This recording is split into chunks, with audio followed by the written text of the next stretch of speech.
strategy situations, but kind of like the baseball pitcher, the shutdown innings. After you guys have scored, there've been some drives that come back and kind of bit you. You seen anything going on with that kind of thing? Well, just the fact that we got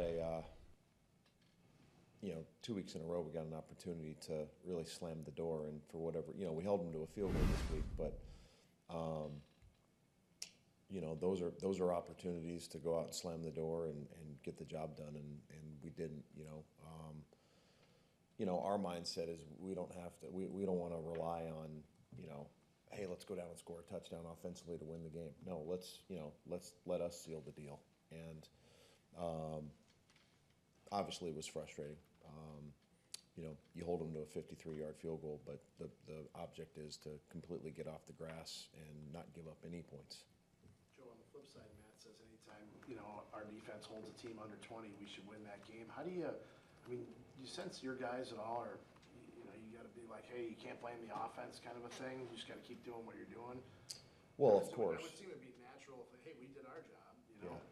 Well, I think the mindset that we take and that we preach is that, our job is to hold our opponent to one less point than, we have to win the game. So, and bottom line, it doesn't matter, what the scoreboard says. If we don't do that, we haven't accomplished our goal, and that's to win the game. So, of course, there's frustrations, in our sport, in our game, anytime.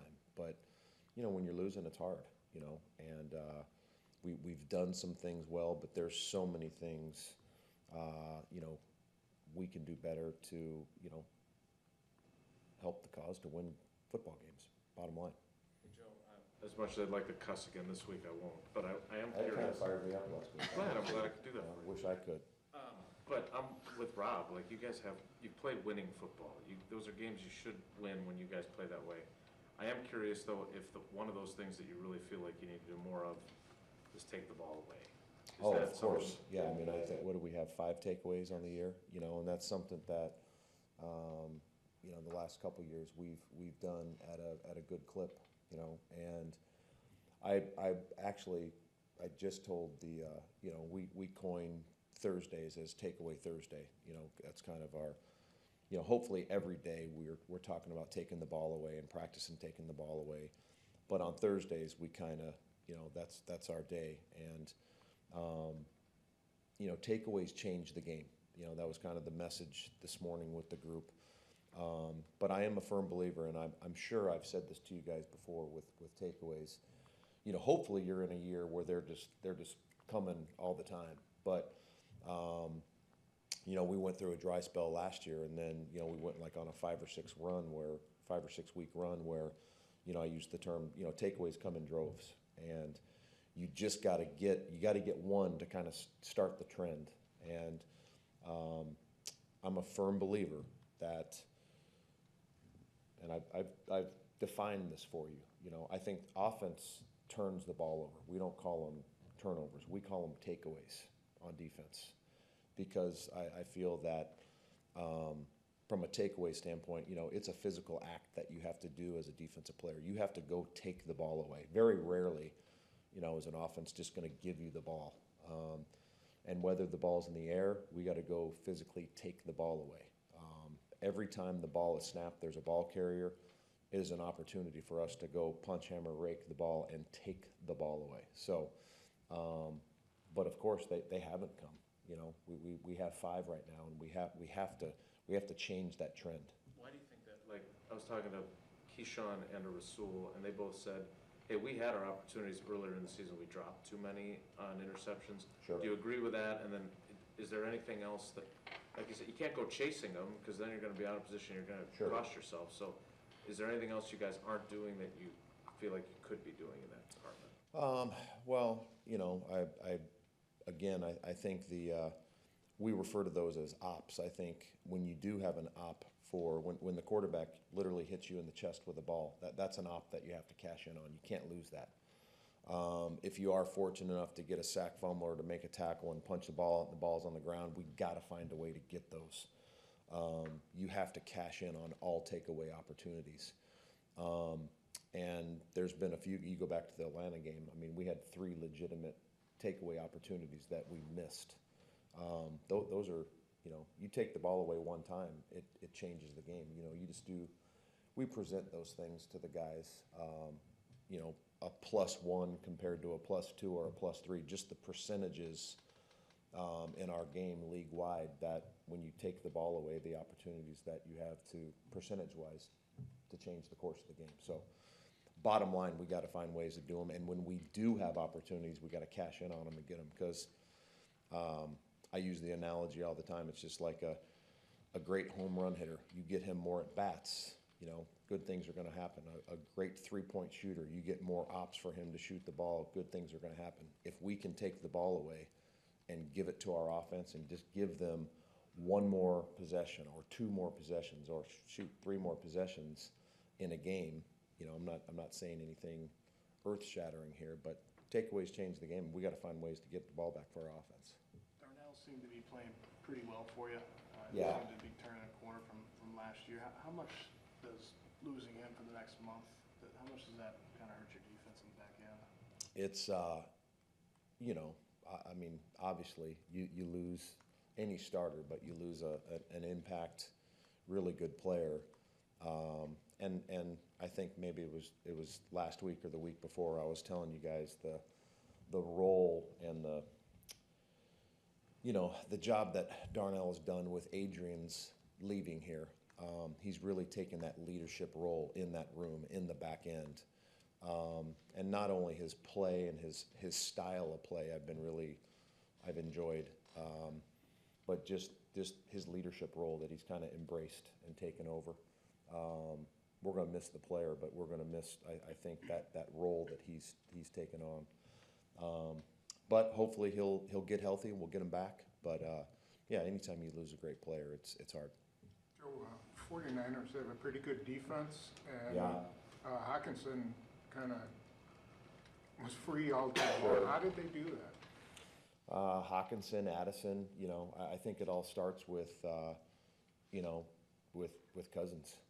I think you got to find, and this is not just a statement, I believe, with Kirk. I think it's with any quarterback. But if a quarterback can sit back there and what I refer to as just play 7-on-7, meaning just sit back there and you don't affect him.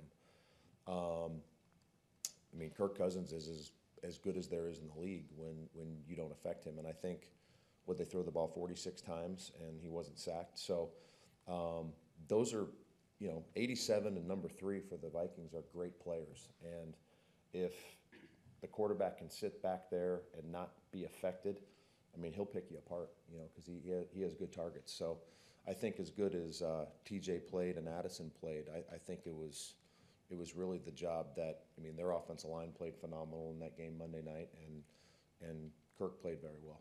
Joe, following up on what Ryan asked with Darnell, what have you thought of what Owens has done this year and just your comfort level with him? Obviously, a guy that started a lot of games last year, but defensively, you're still.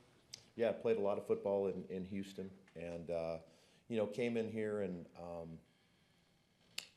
I think Jonathan came in here and not that he embraced his role. He came in and competed and worked his butt off and really opened all of our eyes.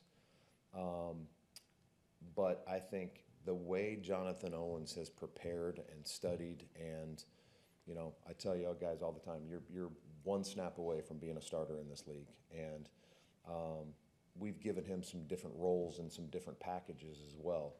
So, and he's proved, he's very knowledgeable. He's a great pro. So I'm excited for him, even though it's in Darnell's absence, that, he'll be able to go in and play some good ball for us. Speaking of injured players, you've talked a couple of times about having champagne problems at cornerback, and now kind of all evaporates in a hurry, which is kind of how it goes, I suppose. But Yeah. I guess what is your level of confidence in Valentine, whoever you go with, and do you have to help those guys out, or are they just going to have to go fight? Well, of course, you always got to be smart with the guy that you put in, and especially with the people that they're covering and the people that, our opponents that we're playing. But, Corey Ballantyne has been a guy that's, he's been here. He actually, got to play last year in the second game against these guys. And then CV, he's a young kid that's, you know, he got thrown into the fire last week, and I think he competed, he played hard, had some opportunities to make some plays. But the thing that I do really, I see with CV as a young guy, the moment wasn't too big for him. He didn't get, you know, I mean, they went after him the first third down of the game and was right there. They made a heck of a throw and a catch, and he didn't flinch. He kept, you know, he kept coming back, kept fighting, kept scratching, kept clawing. Even though he got beat a handful of times, you know, he didn't back down from it. And that's the thing that when you see a young player go through something like that, you know, that's at least the first thing that I look at.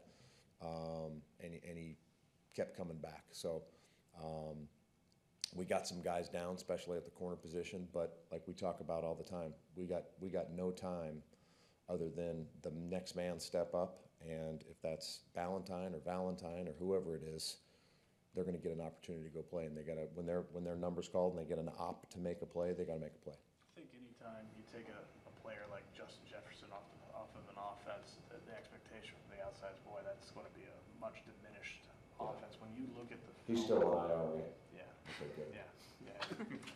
When you look at the film, how are they able to overcome that? Well, I think, you know, they drafted a good player in Addison. You know, I think they signed a really good player. A year ago, they acquired a player in Hawkinson. So, I mean, I think when they really had that three-headed monster with all three of them. But of course, anytime, just like we talked about, you know, with Darnell, you know, when you lose a great piece on your defense or on your offense, it's hard. I mean, there's some players that are absolutely, you know, Justin's, you know, arguably the best receiver in this game. So when you take that away from them, I mean, that's a huge piece. That's an irreplaceable piece. It's a nice problem for us to not have to deal with this time. But they're still, you know, I think number 8 played one of the best games that I've seen him play the other night. You know, I think their O-line's playing well. And he's got some other weapons that he's going to use around. Joe, isn't the equivalent of them not having Justin Jefferson, you not having Jair, and just how, I understand you've got starters in waiting and everything else. Yeah. But, I mean, he's a field tilting player. How difficult has it been to figure out? That is definitely not a Champaign problem. Yeah. You talking about for us with oh yeah, I mean, it sucks. You know, I'd be lying to you if it's frustrating. You know, for all of us. You know, it's mainly frustrating for the player. You know, those players want to be out there. They want to be active. They want to be involved. They want to be able to go showcase their skills. And when they can't, it's devastating for them. It's obviously, you know, incredibly frustrating for us. But it doesn't matter. You know, the train's not stopping. You know, we got to keep moving. And it might sound cliche, or you know, I hope you guys the genuineness of me saying this. You know, we got to prepare every single man that we have on our roster, because again, you don't know when you're going to have to rely on that guy to go in and make plays for you. And that's, you know, it sucks. I hate it for everyone involved, but just hopefully those guys get healthy and get back soon. But until they're back, you know, we're going to break the huddle with 11 guys, and those guys got to go play good football. Is it harder to plan on matching him because you don't know that for sure he's going to be there? You have to have 2 game plans going into the week, or, you know, so you've been matching. Well, yeah, but in a situation with, you know, that makes things a lot easier when 18 is not playing, right? When you don't have a guy like him, it makes it much simpler. But also on the opposite end, when you defensively lose a player like that, especially a corner, yeah, it makes it hard to match guys.